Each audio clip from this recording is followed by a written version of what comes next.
The Navajo are a tribe of Native Americans whose earliest settlements lay in the southwestern United States, primarily in what are now the states of New Mexico, Utah, and Arizona. Along with their own ancient tribal war history, throughout the Pacific Island campaigns, Navajo men proudly fought alongside fellow Americans during the Second World War. The now famed Navajo code talkers and their unusual language was used to great effect for the encryption of American radio transmissions, which confounded the Japanese cryptologists who intercepted them. But the Navajo people also speak about things which confound the rest of us. They tell stories about strange things that creep and crawl around the wild desert expanses and forests of the Americas. Legends which persist until the present day. One such popular Navajo legend is about evil witches, something the native people call Ye Natloshi. With it, he goes on all fours. Skinwalkers. Such a creature is considered half person and half animal. It starts as a medicine man or woman who once used their powers of healing for good, but for some reason they turn to evil, to murder, and to eating the flesh of their human victims. And so, they are cursed. They are believed to be immortal. The only way to destroy one is to kill them in their animal form. Not only do skinwalkers bring pain and suffering to their victims, but they can crawl inside a person's mind and control them. They can make them hear things and see things that are not really there. Or so the legends go. But while the Navajo people continue to pass down stories about encounters their ancestors have had with these creatures, it seems there are more than a handful of American service members who, while out training in the field, have likewise come face to face with something they could not explain. Something that terrified them out of their wits. Something that looked like an animal, but spoke like a human. This is the Smoke Pit, and these are their stories about skinwalkers.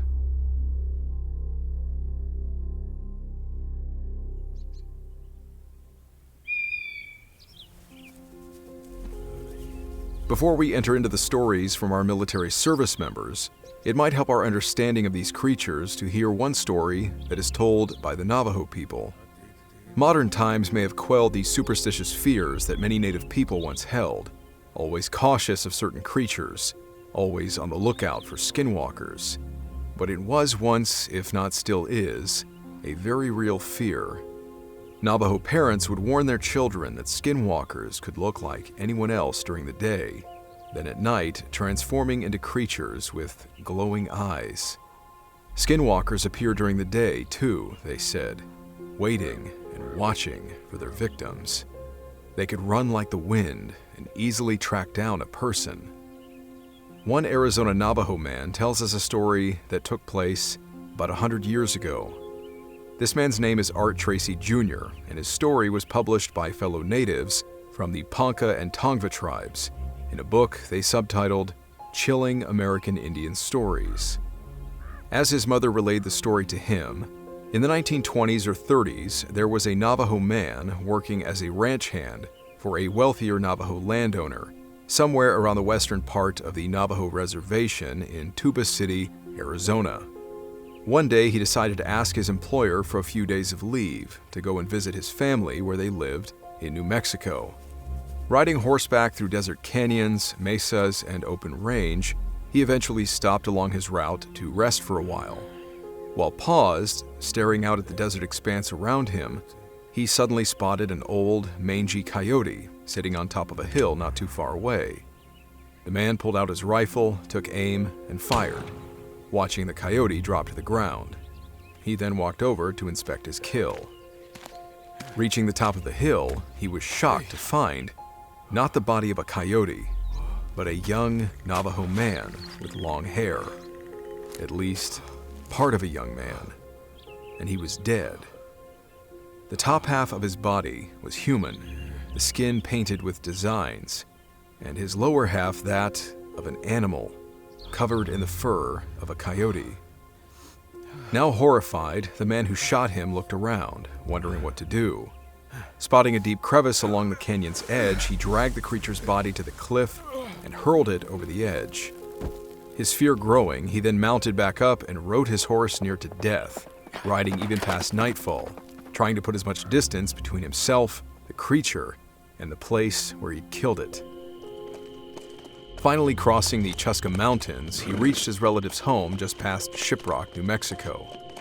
After recounting his story to them, they too experienced an unnatural fear. "You must never go back to your employer," they told him. "You have to stay here.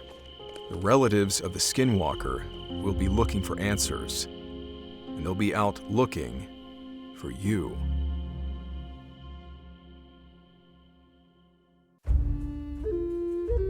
It stands to reason that a creature that takes the form of a wild animal would more than likely be encountered in the wild. It should be no coincidence then that the majority of these following stories take place in the wild, unkempt regions of various military installations, what service members would call the field. After all, military bases are often built on the more undesirable expanses of undeveloped land, those which are often still covered in dense forests or vast expanses of unusable desert. These portions of land are therefore only differentiated from wild land by the long fence surrounding the base's perimeter, maybe with a mess of barbed wire adorning the top. But a fence only keeps out law-abiding people. Animals and unexplained creatures with a mind of their own will always find a way around such trivial, man-made barriers. This first military encounter would seem to verify that. They agreed not to tell their commander. "You got any plans for this weekend?" "Yeah, I'll probably go see that new Rocky movie." "There's another Rocky movie coming out?" "Yeah." "Who's he fighting this time? Apollo's kids?" No. Some commie bastard, some Russian, I think. That looks alright. All right. You mind if I come see it with you? Sure. The girl just dumped me. Oh, again? Yeah, Oh, jeez. Hey, Get your hands up. Damn. Sir. Old man, you scared the shit out of me. Sir, get your hands in the air. Get your hands up. Do you have any idea where you're at right now, old man? I think there's something wrong with him. Either he's deaf or he's got some sort of mental problem. Sir, get your hands in the air. Hey, go ahead and call this in. Yeah, let me get it. HQ, this is Rover 1. Come in, over. HQ, this is Rover 1. The following account was submitted to the curators of the Paranormal Scholar website by Stacy C. on behalf of her uncle Bob R. My Uncle Bob was in the Army. Last Thanksgiving, he got drunk and told us all a story that shocked me. It was around 1985, and he was still new to the Army, only being about 3 years in.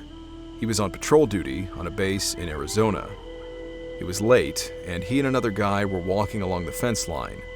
Bob and the other guy were focused on looking out beyond the fence, outside the base, when they heard a sound behind them. The sound came from the inside, from their side of the fence. When they turned around, they saw an old man dressed in buckskin with long hair and braids. Bob described it as being so gray that it almost glowed in the moonlight. The man was standing approximately 30 feet behind them.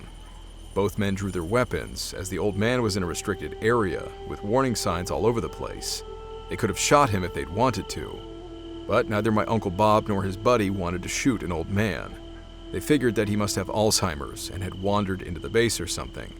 After all, he wasn't threatening them, and he appeared harmless.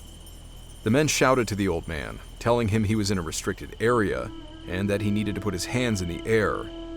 Bob thought they'd walk him back to post and then call the local police department, who would be able to get him back home. Bob tried to call in a report, but it was just static. Asking his friend to help, both he and Bob turned to tinker with the radio. Although they only looked away for half a second, to quote my uncle, when they turned back, the old man was gone. In his place was a massive rabbit, just sitting there, watching them. That's what he said, that when he and his partner looked back up, the man had disappeared, and there was this large rabbit sitting in his place. Sir. Both men looked around, right to left, and back again to see where the old man had wandered off to, but he was nowhere to be seen. In that time, the rabbit took off towards the fence.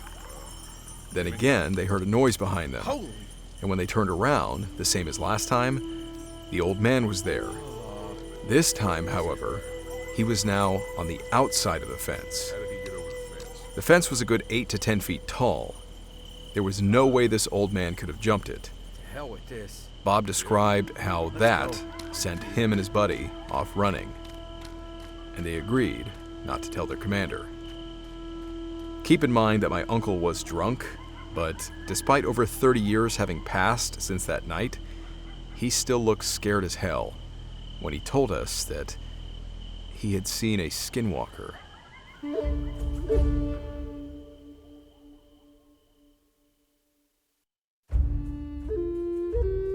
Although Stacy doesn't mention the name of the base where her uncle's story took place, I was curious if the base in question might be rather obvious.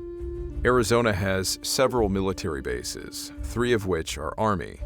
Yuma Proving Grounds on the western border with California, Fort Huachuca near the southern border with Mexico, and Camp Navajo, which is up north near Flagstaff. Why do I have a sneaking suspicion that her uncle was stationed at the third one? The base was formerly named Navajo Army Depot in the early 80s and was and is still used as a munitions storage facility. Definitely seems like the kind of base that would call for routine perimeter fence patrols to ensure that no one unauthorized is entering into the base to steal something or cause damage.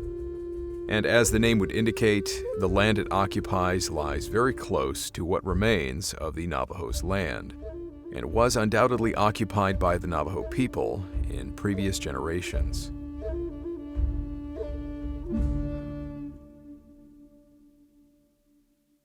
Skinwalker Guns. The following story comes from an unnamed Marine who spent time training in a desert wasteland that is otherwise known as Marine Corps Base Camp Pendleton in Southern California. He submitted this story to Nick Orton, who runs the Tales from the Grid Square project. I've personally spent quite a bit of time roaming the desert on that base, both day and night. Plenty of wild animals that a Marine can run across at any time. There's rabbits, mice, deer, skunks, coyotes, a few bobcats, quail, roadrunners, hawks, owls, and the more dangerous animals like the odd buffalo, rattlesnakes coiled around the base of shrubs, and even one Marine in my group that was stalked during a nightland navigation course by a mountain lion. I've otherwise had my share of strange hallucinations out there, probably due to sleep deprivation and the mesmerizing effect of the green-tinted night vision goggles. But to my knowledge, I'm the only one who saw those things. Whatever this Marine and his buddies saw would arguably creep anybody out. He writes, "My squad's name is Skinwalkers, and there's a story behind it. A little over a year ago, we had a division-level exercise called Steel Night. My gun squad was attached to a platoon in a defense position above the Camp Horno combat town. While we were out there, one of my buddies told me how he had seen this skinwalker when he was younger. It creeped us all out when he said it was still following him to this day. We only had one boot in our squad, a Marine just out of boot camp, I mean. So me and my buddy took an hour of gun watch so my boot could get a little sleep. But instead of sleeping, it's 30 minutes into this watch shift, so maybe around 01:30, give or take, and this boot keeps saying he's hearing weird noises, like the sound that the Predator makes, but says it sounds faster and louder. My other buddy that told us he had seen a skinwalker when he was younger, he then tells us that the one he saw made that same noise. So that freaks us out, and we get real quiet and start listening for whatever this noise is. Sure enough, we hear it, this strange sound, along with a screech and rustling in the brush that's coming from down the front side of the hill. I see something. We had a 13 Golf on the gun, which is a thermal optic, and I looked down the hill and saw this deer-looking thing, Deer? but it was standing on 2 legs. What the hell is this? As soon as I caught sight of it, it then ran straight up the hill past our defense on the right flank. And then it dropped back down on all four legs and disappeared down the backside of this hill. My buddy Rick had a skeeter, which is another type of thermal, and he saw that thing too. Since then, we came up with the name Skinwalker Guns, since we just say that's what it was and embrace it. And that's how our squad name came to be.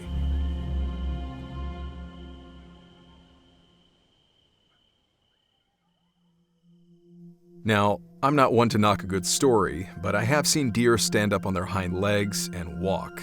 Usually when two bucks are fighting, or some other instance where one deer is showing signs of aggression, possibly trying to reach the lower branches of a tree to eat the leaves. I've never seen one that made predator noises run up a hill before. Nor did I see it through thermals in the dead of night after one of my buddies had just told me a skinwalker story.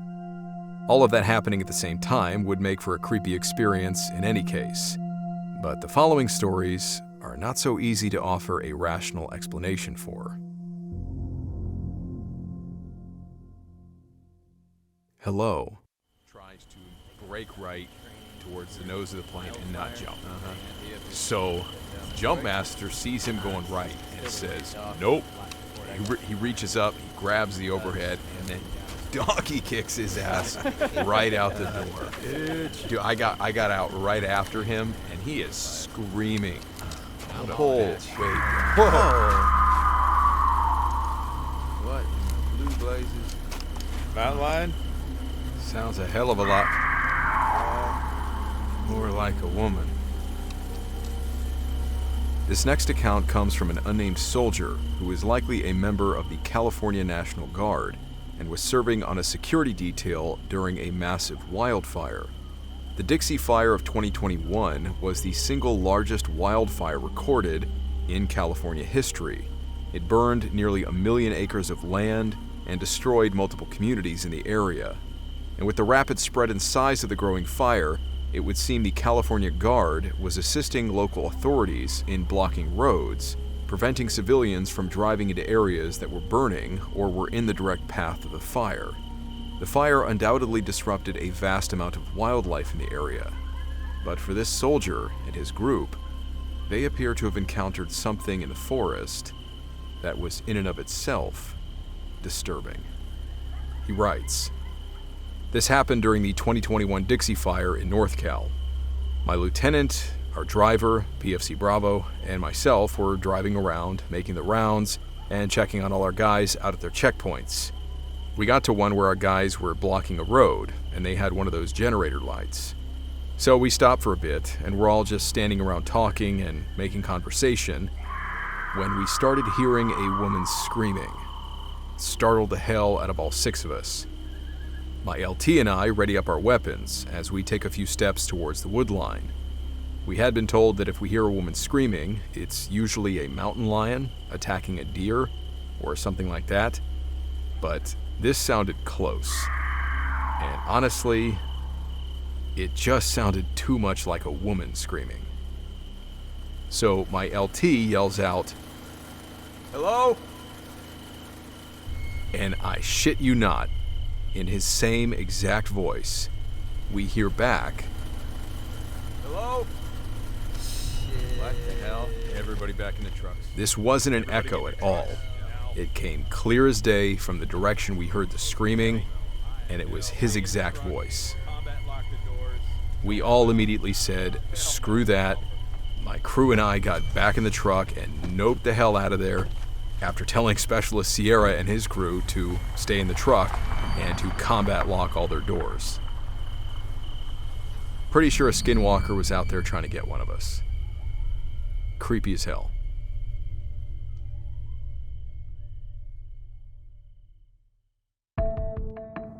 As I mentioned earlier, these last few stories were shared with me by Nick Orton, a man who is currently serving in the U.S. Army and has dedicated much of his free time to gathering these kinds of short and often spine-chilling stories from his fellow service members and veterans. If you haven't checked out his work yet, you are missing out on some creepy and fascinating stuff. And heads up, he's got a second book out now, Tales from the Grid Square, Volume 2. Combined, these two books account for nearly 500 bizarre reports from soldiers, sailors, airmen, Marines, and Coast Guardsmen, as well as service members from foreign militaries. For me, there is just something both intriguing and yet highly unnerving when reading the accounts of dozens and dozens of servicemen and women from around the world who have never met each other, and yet, like these stories, they all report having these eerily similar and yet highly bizarre experiences during their time in the military. You can find Nick's books by following the links in the description section of this video, the link at the top of the screen here, or by searching for the books on Amazon. With that, here is one final Skinwalker story from his collection, another unexplained tale from the Grid Square. I know you're there. Here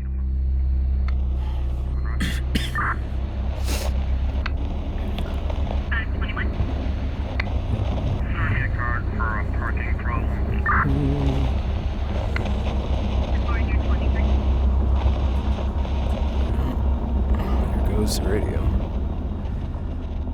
Considering the man telling this story has Navajo blood, I thought it might tie up these encounter stories nicely. Not to mention that his is by far one of the most bizarre. Another military police officer out on night shift, seeing terrifying things in the woods. He writes, I'm an MP at Quantico, and there's definitely been a couple of weird things I've seen on nights patrolling West Side. So I've been at Quantico for about 2 years as an MP. For those that don't know about Quantico, it's set up with two sides. Main side, where everything is, east of Interstate 95, and the appropriately named West Side, where they do TBS, the basic school for officers, and all the ranges. West Side is pretty damn massive. Like, I'm talking it would take 2 to 3 hours to drive around it, and it has all of these unused back roads and old cemeteries from homesteads dotting the landscape. Plenty of forgotten training areas too, dating back to World War II. When I was on night shift, I always asked to be the roving unit out there, because it would give me a chance to scout out places to hunt or fish on my off days, and being the only unit out there and being left alone was pretty nice to just skate or, do my own thing over my 10-hour shift. Now, I'm not a stranger to the woods or to the outdoors or anything. I grew up running around the mountains for quail and deer in Southern California as a kid, and spent a ton of nights out camping by myself in my teens, so there's really not much out there in nature that freaks me out. But one night, in about November, when the nights get really dark real fast, I was done posting Marines out on the gates and was heading up to a far-off training area. I had my tree stand and trail camera that I'd previously set up and wanted to go take a look to see if anything had been around. To get there, you have to drive about 30 minutes up one road and then another 15 until you hit a long dirt road that dissects that part of the base in half. And in this particular area, comms always sucks, so without a working radio, you're pretty much out there on your own. I parked my Durango on the offshoot. I grabbed my flashlight and started off heading into this creek bottom about a mile or so off the road. I've done this a ton of times, so I got there pretty fast. I grab the chip out of my trail cam and I hop up into my tree stand to take a look at it and to kill some time. And not even 5 minutes into flipping through pictures, most of which were of just some turkey that were hanging around, I hear someone, and I say someone because I thought it was a person, walking through the woods about 30 yards in front of me. Now this is like the middle of the night on a training base, so a lieutenant who got lost doing nightland nav isn't out of the question. So I'm thinking maybe this is my chance to mess with them from up in my stand. So I quickly close my laptop and I turn off my flashlight and I try looking out to see where they were. And I hear them walk closer and closer and then stop about 20 yards in front of me. And at that point, with the illume being fairly bright that night, I could make out the outline of what looked like a deer, which was kind of disappointing. So I just stayed quiet to watch where he was heading so I wouldn't spook him. And all of a sudden, this thing starts bashing its head against a tree over and over and over and over until its entire skull cap was crushed and it was leaking blood and brain matter. Then this effing thing stands up on its hind legs and turns towards me as though it was staring directly at me, even with its eyes being clearly now useless. And then it spoke in the clearest tone I have ever heard in my life. I know you're there. My stomach dropped. And I was too frozen in fear to even think to draw my pistol. But then, as quickly as it had walked up, this thing dropped back down onto all fours and walked away. I waited about 10 minutes, shaking like a leaf, trying to calm down before I left my laptop, I left everything. I just hauled ass out of there, got out of my stand, ran back to my patrol car, and I grabbed my shotgun, and I sat for the rest of the night in the lit parking lot of the MCX.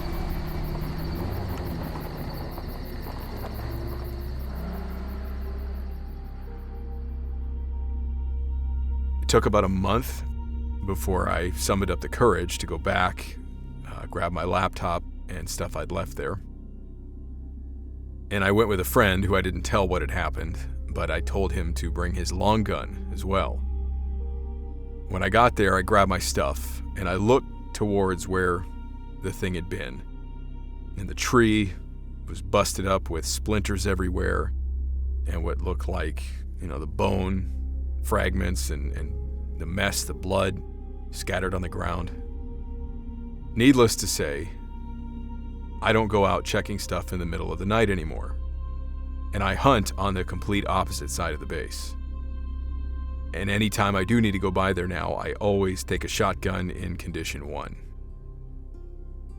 I told my Navajo grandpa about this, and he told me not to speak about it, but clearly, I don't listen well. It freaked the hell out of me. Got me so messed up to the point where I don't even like going in the woods anymore.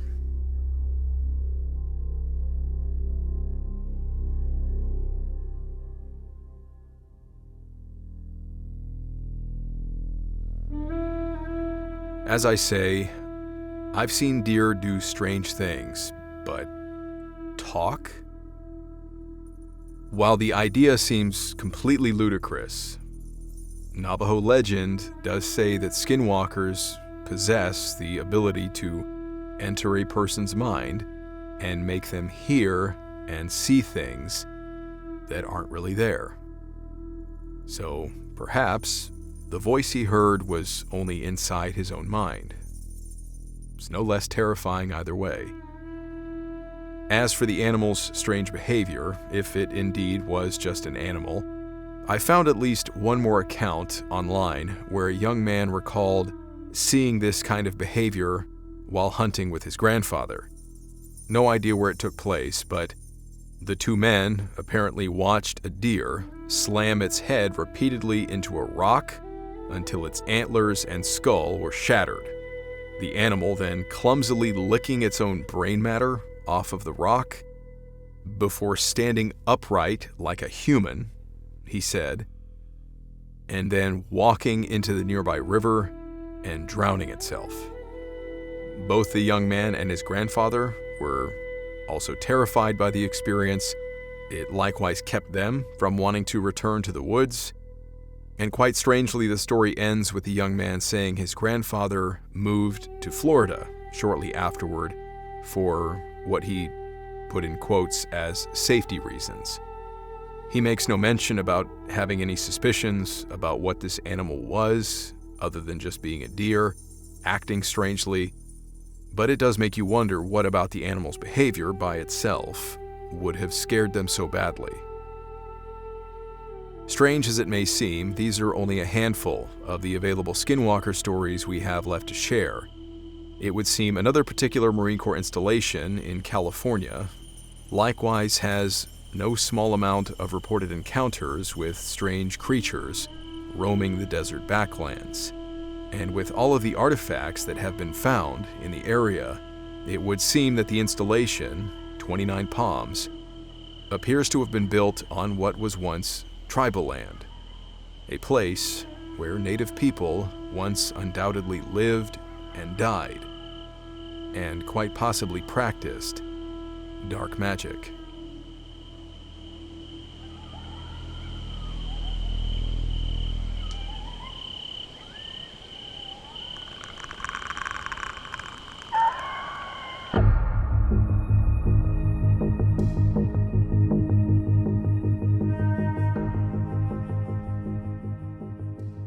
Hey guys, thanks for sticking around for the credits. This video is being released just before Halloween of this year, so stay safe out there if you're going out with the kids. Otherwise, I don't have much to add here since I gave most of my own commentary during the episode. But one thing I did want to mention was about a man named Wally Brown. Wally was born in New Mexico, and his family can date their Navajo lineage back more than something like 500 years. Yeah, the Navajo more often refer to themselves as the Dene, which simply translates to the people. His grandfather was a medicine man, and so from a young age, Wally's parents and tribal elders apparently saw that their son would also, he had the traits to also become a great medicine man. And so Wally began training and participating in traditional Navajo ceremonies from a young age. Wally and his family continue to maintain these traditions and have dedicated their lives to teaching others about them. And so in one of his videos, he has a YouTube channel, the Navajo Traditional Teachings YouTube channel. And in one of these videos, Wally speaks at length, albeit somewhat grudgingly due to the topic being very dark, about the Navajo people's traditional beliefs in the relationships between skinwalkers, demons, and what he referred to as the evil one. So if you wanted to learn more about the strange, dark, and mysterious side of Navajo legends straight from him, or learn more about the Navajo people, I'd recommend checking out his channel. But while watching his videos during the research for this episode, I couldn't help but to notice that along with his handmade walking stick, his traditional headwear, and a turquoise necklace, Wally always wears a particular medallion around his neck, which bears an eagle, globe, and anchor, and proudly displays the words, United States Marine Corps. A quick bit of research told me that Wally himself, along with being a Navajo medicine man who is unbelievably well-versed in his people's ancient traditional teachings, he is also a Marine Corps veteran, having served in the 1960s. From what I gather, he never actually deployed to Vietnam but remained stateside. And from his own account, he said that he witnessed firsthand the hell of PTSD.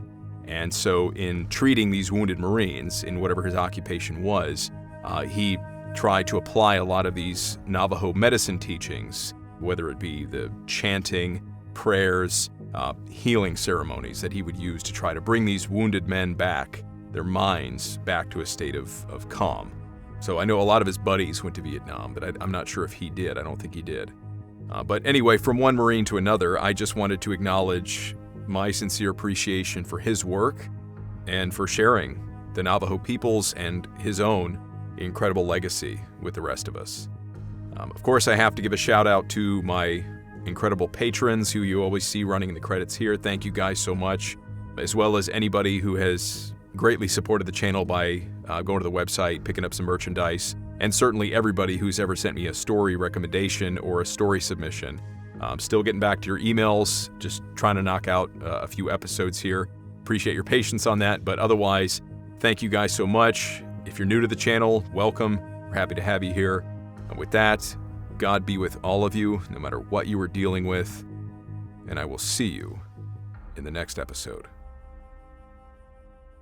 Overseas bases that I've been to, where I got to visit some really unique, creepy places. There was, you get that sense after doing all these stories that anywhere that there has been a lot of chaos and violent death, particularly. I really Yeah, it's like those sense. emotions like just kind of get locked in the environment in some strange way when they're that intense, where to the point where that person's losing their life. Yeah. That seems to have an effect on the environment. Right? Welcome to the Herofront Podcast, the 2022 Veteran Podcast of the Year winner. I'm your host, Josh White, and I talk with heroes around the world to inspire, educate, and to remind you that you are not alone. My own personal journey was marked by struggles like depression and alcoholism, which led me to almost lose my life. Now, after years of working on myself, I'm now blessed to say I have an abundance of pride and purpose. And I have made it my mission to share and spread these lessons by having insightful interviews with inspiring individuals, emphasizing trust, transparency, and meaningful conversation to drive positive action in our lives. Above all, I aim to inspire you to unleash your inner hero. We all have it in us, and it's time to bring it to the front lines of our lives. Let's get after it.